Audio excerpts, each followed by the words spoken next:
महेश कारगिल की वादियों में एक सिपाही के रूप में तैनात था। वह अब की बार छुट्टियों में अपनी बहन के पास गांव आया हुआ था। गांव में आकर उसे अपने बचपन के दिन यादें ताज़ा हो गईं। वह हर साल अपनी बहन मीरा के पास कुछ दिन के लिए उसके पास आ जाता था। अभी तक उसकी शादी नहीं हुई थी।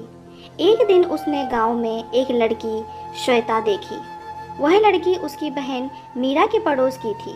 वह लड़की इतनी सुंदर थी कि उसको देखकर उसने अपनी बहन मीरा को कहा कि तुम इस लड़की से ही मेरी शादी की बात चलाना, क्योंकि इस लड़की से सुंदर मुझे कोई नज़र नहीं आती।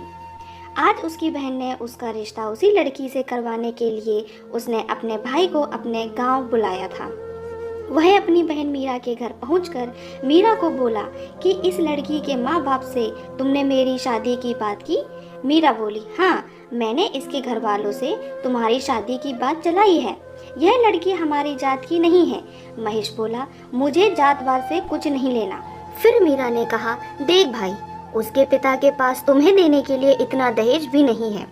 महेश मीरा को बोला, बहना, मुझे दहेज वैसे कुछ नहीं लेना देना। बहन, बस इस लड़की से मेरी शादी करवा दो, क्योंकि यह मुझे इतनी पसंद आई है कि वह चाहे किसी भी जाति की हो, मुझे कोई फर्क नहीं पड़ता है। मीरा बोली, मेरे भाई, उस लड़की श्वेता के 5 भाई बहन हैं। वह एक गरीब परिवार से संबंध रखती है। एक महत्वपूर्ण बात तो मैं बताना ही भूल गई, यह लड़की अनपढ़ भी है। इसके माता पिता ने इसे स्कूल में नहीं भेजा। यह लड़की इतनी सुंदर है कि कोई भी लड़का इसकी सुंदरता पर मोहित हो जाए। वह अपनी बहन से बोला, मेरी बहन, मुझे तो सुंदर बीबी ही पसंद है। अपने दोस्तों के साथ इसे कैसे मिलवाना है, इसे सारे कायदे कानून मैं इसे सिखा दूंगा। मुझे इससे कोई फर्क नहीं पड़ता। इसके बावजूद भी मैं इससे शादी करने के लिए तैयार हूँ। अपने भाई की बात सुनकर उसकी बहन हैरान रह गई। वह सोचने लगी कि मेरा भाई कितना दिलेर है। उसने श्वेता के माता पिता को बुलाया। श्वेता के माता पिता ने इतना अच्छा लड़का देखकर कहा, हमें भला शादी से क्यों इनकार होने लगा? हमें रिश्ता मंजूर है। एक शर्त पर हमें यह रिश्ता मंजूर है। हमारे पास अपनी बेटी श्वेता को देने के लिए दहेज नहीं है।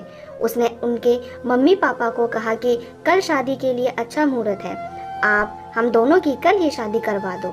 अभी मेरी भी छुट्टी है, परंतु न जाने मुझे कब युद्ध क्षेत्र से बुलावा आ जाए। इसलिए मैं चाहता हूँ कि अपनी शादी के पश्चात अपने बूढ़े माँ बाप की इच्छा को अवश्य ही पूरा कर दूं। श्वेता के माँ बाप मान गए। उन्होंने दूसरे ही दिन महेश और श्वेता की शादी कर दी। महेश ने अपनी बहन को गले लगाया और कहा, अगले साल मैं फिर आपके पास आऊँगा। यह कहकर उसने अपनी बहन मीरा से विदा मांगी। महेश शादी करके अपने घर वापस आ गया था। उसकी पसंद को देखकर लोग उसे कहते, वाह, क्या सुंदर परी जैसी दुल्हन लाए हो। महेश अपने मन में कहीं ना कहीं सोच रहा था कि पहले उसे समाज में उठने बैठने के तरीके सिखा देता हूँ। मैं अपने दोस्तों के साथ उसे यूं नहीं मिलवा सकता हूँ, क्योंकि गांव के रहन सहन और शहर के तौर तरीकों में बहुत अंतर है। श्वेता को अपने साथ क्लब होटलों में ले जाने लगा। वह उसके परिवार में पूरी तरह से घुल मिल गई, लेकिन पढ़ाई के नाम पर बिल्कुल शून्य थी। उसने एक कक्षा तक भी पढ़ाई नहीं की थी। उसे देखकर कोई भी नहीं कह सकता था कि वह पढ़ी लिखी नहीं है। जब भी वह अपने घर छुट्टी पर आता तो उसे लेकर अपने दोस्तों से मिलवाता।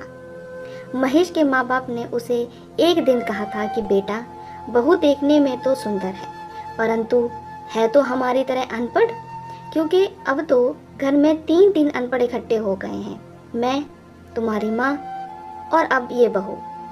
अपने बच्चों को भी यह पढ़ा नहीं सकेगी, और तुम तो युद्ध क्षेत्र में रहते हो। जब तुमने शादी कर ही ली है तो अब हम क्या कह सकते हैं। महेश को युद्ध क्षेत्र से बुलावा आ चुका था। उसे अगले दिन ही रणभूमि में जाना था। उसने अपनी पत्नी श्वेता से विदा ली। उसकी पत्नी ने तो रोते हुए अपने पति को विदा किया।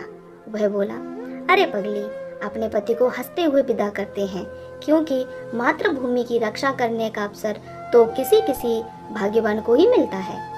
तुम्हें तो अपने पति पर गर्व करना चाहिए।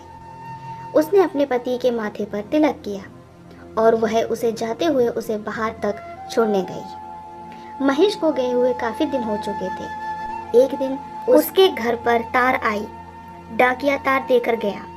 जब उसने तार शब्द सुना तो वह जोर जोर से रोने लगी और रो रो कर उसने अपने सास ससुर को कहा कि शहर से तार आई है। वह फूट फूट कर रोने लगी। उसको रोता देखकर उसके ससुर भी रोने लगे। उसने अपने देवर को बुलाया। उसके देवर को पता चल चुका था कि शहर से तार आई है। जब उसने अपनी भाभी को रोते देखा तो देवर ने बोला, भाभी मैं बाजार जाकर सामान लेकर आता हूँ, क्योंकि शहर से फोन आ चुका था कि गाड़ी 12 बजे के करीब घर पहुँचेगी। उसको रोता देखकर आसपास की औरतें भी इकट्ठा होकर जोर जोर से रोने लगी। उन सभी को मालूम नहीं था कि तार खुशी के अवसर भी भेजी जाती है। उन्हें तो यही मालूम था कि तार तो मरने पर ही भेजी जाती है। फोन पर भी आवाज साफ नहीं सुनाई दे रही थी। उसका देवर जाकर कफन ले आया था। उसके माँ बाप ने सब लोगों को इकट्ठा कर लिया था। चारों ओर चीखने चिल्लाने की आवाजें आ रही थीं। श्वेता ने सफ़ेद साड़ी भी पहन ली थी। उसने फ़ोन पर सुना था कि गाड़ी 12 बजे घर पहुंच जाएगी। उसके घर में लोगों को इतनी ज़्यादा भीड़ थी कि उसके घर में बैठने के लिए जगह भी नहीं बची थी। चारों तरफ सन्नाटा ही सन्नाटा था। महेश के दोस्त सब उसे आखिरी सलामी देने के लिए बाजे गाजे से विदा करने वाले थे। 12 बजे के करीब एक पुलिस की जीप उनके घर के पास खड़ी थी। उसमें से महेश नीचे उतरा। उसने हैट पहन रखा था। उसने जैसे ही घर में सन्नाटा देखा और वहां से रोने चिल्लाने की आवाज सुनी तो उसके कानों में सीटियां बजने लगी। वह सोचने लगा कि मेरी पत्नी को तो कहीं कुछ तो नहीं हो गया, मेरी बूढ़ी माँ या पिता को तो कुछ तो नहीं हो गया, जो लोग जोर जोर से रो रहे हैं। उसके दिमाग में तरह तरह के ख्याल आ रहे थे। वह दौड़ा दौड़ा अंदर गया और अपनी माँ के पैर छूकर बोला, माँ प्रणाम। उसकी माँ अपने बेटे को देखकर चौंकी और उसे देखकर खुश हुई। वह बोली, हे भगवान, क्या अनर्थ कर डाला। बहू ने हमें क्या खबर दी?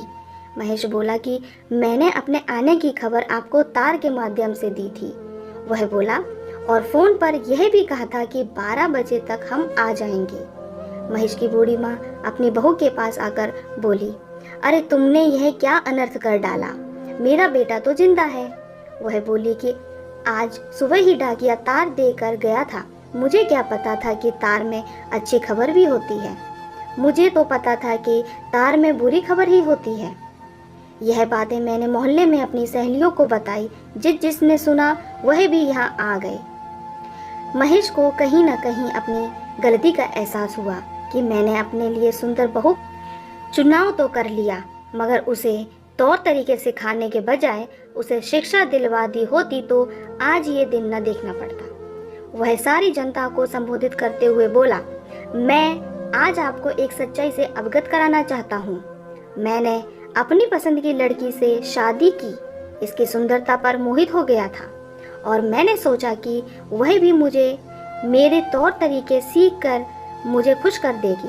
उसने अपनी तरफ से तो बहुत कोशिश की और सफल भी हो गई, पर कहीं न कहीं मैं यह भूल गया कि सब तौर तरीकों से भी सबसे महत्वपूर्ण है मनुष्य की शिक्षा। इंसान अगर पढ़ा लिखा होगा तो वह दुनिया के किसी भी क्षेत्र में चले जाए, वह कभी निराश नहीं होगा। बिना शिक्षा के उसका जीवन अधूरा है। इसलिए शिक्षा, चाहे वह नौजवान हो या बड़ा, हर एक व्यक्ति को शिक्षा अवश्य प्राप्त करनी चाहिए।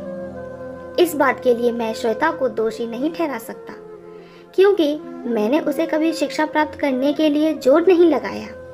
आज सबके सामने मैं यह प्रण लेता हूँ कि अपनी पत्नी को शिक्षा दिलवाने के लिए मुझे जो कुछ भी करना पड़ेगा, मैं पीछे हटूंगा।